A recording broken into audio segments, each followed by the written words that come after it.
bên này bị băng một vài những buồn sang khắp những hàng lại mềm ta rõ rai cơ lại tiếp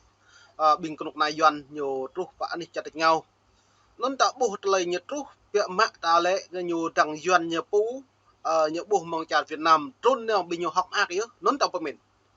ta lệ nuôi đằng nuôi ta do kết lệ bạn như nào đang công sản Việt Nam lại dạ một chức một quyền lần nào bạn như đó nạ buồn sang cái nhập phú nông doanh nhập phú căn kẹng bù rồi nên hao bù rồi hao ur bukan nyemut ma mong cara orang juga kat na pihak nyepu nyethau kenok na đang cộng sản Việt Nam bu hiam klak leh tung yo nyempak pi pang prak leh tip nyu ne hep berang blor salut dân mày mò mạo video kat leh re ne le ching nyu nào trúc pa ni chặt ngau còn trong say của pro lại kat lại đi piar le tong lum ta kat lại rang tanya ka nyu le nya hep bu yu tôi lại phian mang tươm rang to cao nyu nhum tập hi vi bằng nhiều lệ lần chặt Việt Nam hem lại đi piat lại phi bong lệ tương hàng lại nuôi tiếp hàng nạm nuôi lại bộ màu cả phung dầm nuôi lệ bự lại đi piat lại xịm lẹt lại phi bong như lệ cho nên lại là cái nhầm của nhiều bữa đó đi piat crop primong hiếm pa anak lần chặt Việt Nam bự còn lại đoạn ní chặt đi đã chặt này đà nhất giờ sĩ nạm nuôi nào Trung Quốc đã Ả Rập Xê Út đã lúa chăn căn như sĩ đạt lại sĩ mle bộ màu tụ hàng lại phiền hàng nạm nuôi lệ thương mại tự do căn mỏ lệ nón lại này làm ta luôn bọt ta bổ lên lần xa Việt Nam còn sàn lại hiếm bắt lại minh đi dù tân rim chả rằng tôi chả phun mỹ đó lại rằng bộ mẫu rằng lệ đến nhiều kỳ nằm ngẹo đang cái này cái phui đang cái này làm mẫu sắm chả mỹ lại như nào rằng tụ chung xem là thực thi của bọn lại như bọn grong lại chẳng về đi đấu để sáu bật à phục háo bật à lút ra bạc mẹ rằng bị chậu con ông rằng hẹp tụ chung tới nhu nhu nào rằng tụ chung về yam nhung xe họa nhầm bóng lên được này tụ đứt lòng rồi này pet đuổi bước cái làm nông nọ này thì những bọn grong với rằng nhưng phải rằng bọn grong nhu cái nhà mà rằng đang ở mà rằng bên nhà cái lời nó mày về lăng lại bẹo video nhiều trục chả rằng này lại rằng chi tiết rằng rung nạo buồn sang cái nhiều phố mà duyên do người Việt kiều dân hay ngoại này tụi anh đi chặt nhau biết là ngày hôm nay ông Phạm Minh Chính, ông Việt Cộng Sản đã đến đây và đang họp thì chúng tôi muốn lấy cơ hội này để lên tiếng để chống lại những cái gì đang xảy ra ở trong Việt Nam. Thì trong ngày vừa qua ông Thủ tướng này đã đi tuyên bố ở khắp nơi trên những cuộc họp là Việt Nam bây giờ rất thành công về thương mại, có về tự do dân chủ và nhân quyền dân. Bồi á, ta lại phải nhấp cái Phạm Minh Chính nhiều lẽ ở Việt Nam nhập bệ nạp rằng Việt Nam tự do nhân quyền này phát triển kinh tế này lúc ta cắt lại phát triển xe đấy bữa đã phát triển kinh tế mà đã bị bây giờ hiếm bạ như nợ cao chả rằng đừng đi bồi á nên ta lại này còn là công sản nhiều về đặt câu hỏi với cái rằng đang tới nhà cái nhiều hiếm bạ lại dùm sẽ nó lại tung lùm cả mềm đã là giật lề rọa về con nạ đang có sản Việt Nam là lại nó đang làm một nẻo nhô như po bao như po mà kỹ như po ắt lầm như po mà cho nên tôi nhớ như po mình đã rằng lại bật học po như mình thời lúc bao cấp đơm tia như po mình nó lúc thôn chụp luôn mà tôi lấy như càng blur sao mà lúc này thao mà như blur lần đó lệ hiểu mệt vả ta lại như blur nó lấy nó mượn cái nhủ rằng hẹp là nơi có sách mấy của chứng ra này là thầy buổi này là 4.5 này bộ mẫu 4.0 đây này 4.5 này là hiện đại lúc đơm đã ra lao ra xem lăng ra bộ pi bằng có lấy thực và nhiều ngạ do ta Việt Nam rim polm nuôi đang tròn đang thầu đang bộ độ tròn lệ đang thầu từ những tịch đạt trong lư cả non nên là này là bộ rằng bộ màu premium ta muốn nhập nạp bịa nhập pu con ông nhập pu á nhập từ nhiều nhị nhập pu nó ur rau bộ pre Việt Nam mút mà lần chả miếu vật Canada lúa chả cần vật chả rằng ra cần kèng là như nào lắm do như nhập lor nập lư cái chả rằng đối do nó rằng hill này nhiều nó mày pre xem lăng bịa này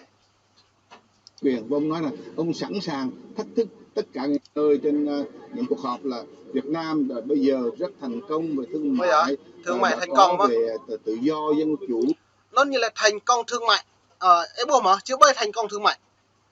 nên ta lại nhập hẹp bề rằng bố nhiều lại rằng mức này nhập hẹp rằng mức rằng cloud đã nhiều chỉ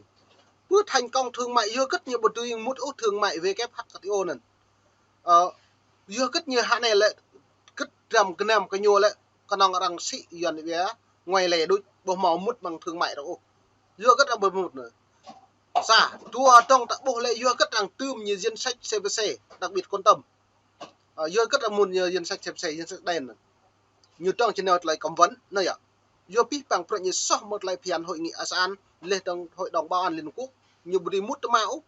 dưa mang hội đồng bảo an Liên Hợp Quốc lại nhiều không thực hiện bộ luật thương mại thế giới nhiều không thực hiện các bộ luật thương mại luôn mang nó là mong như bạn tự do thông tin tự do lập hội tự do báo chí nó ta lăng mà ta mộng mà phải học xa tự do thông tin tự do báo chí tự do lập hội nó lại ta có mình bộ tụ do xăm thông tin nữa nhá báo chí nữa nhá tùy mình đã yêu cơ lại trầm cái nam sĩ nằng nọ nè bữa đã là ao là xôm bữa đã cho cà phê bữa đã thùng bữa đây rằng sĩ rằng quảng cáo rằng chi tuyên bá rồi dấp tràn còn như thầu nó nhỉ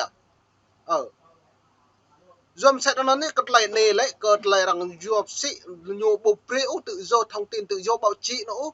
nhưng bạ lại cất lại nhiều lệ lại Việt Nam phát triển kinh tế lại dưa cất nồng nọ nhiều lệ bỏ màu sĩ lè phải trả đâu có nói sĩ ngoài lệ đôi dưa nó nhiều lại lo như này lại nhiều bắt đầu hành ô cộng sản này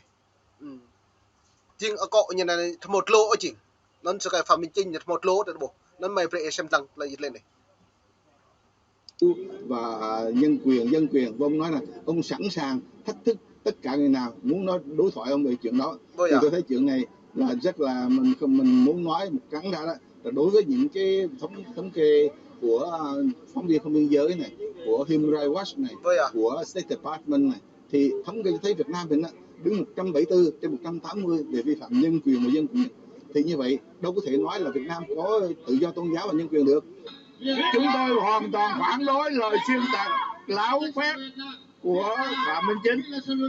Chúng tôi là một người tị nạn cộng sản, thì người cộng sản luôn luôn nói láo, thì chúng tôi thấy những người nói láo thì chúng tôi phải phản đối thôi. Mong ước là một nếu gì bồi á mệt vãi buồn sảng lu nặng buồn sảng nhiều chỗ chặt đạch nhau thì buộc lại hẹp đỏ là lại chỉnh nặng buồn sảng như dân hai ngoại là lại phản đối cất lại này dưa cất lại nhiều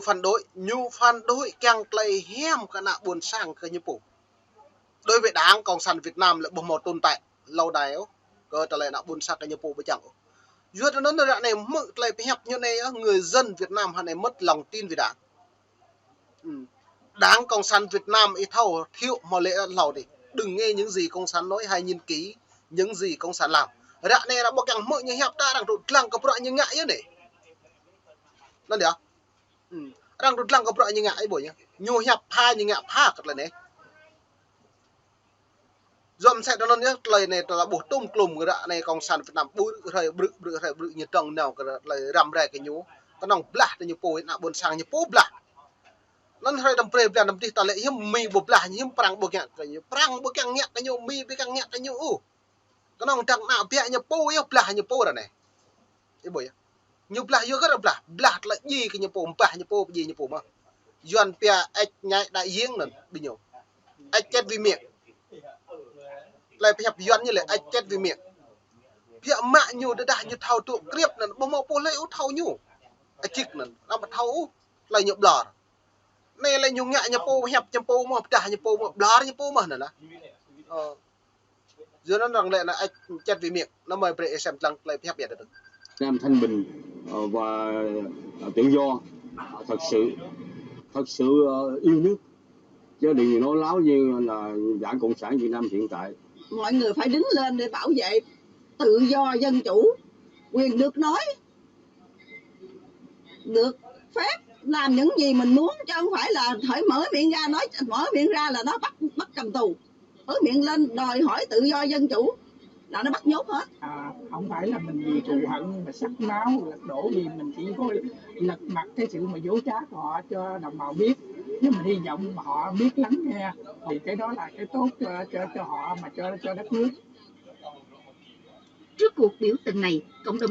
giờ nó nữa pipang mình vậy buồn sáng em mở lấy cắt lại mít lê cắt lại nhật ruột chặt đánh nhau rằng rung anh tam ur krao có buộc pre nhung mút bằng pul chặt đi chặt này đâu ta giờ đã đáng công sản Việt Nam nhưng giờ hàng lem plư lem lọt rằng đôi nó nơi chơi new free pni pipang mình vậy buồn sáng khắp những bom nít mong em đùng đứng cắt lại nhật lê này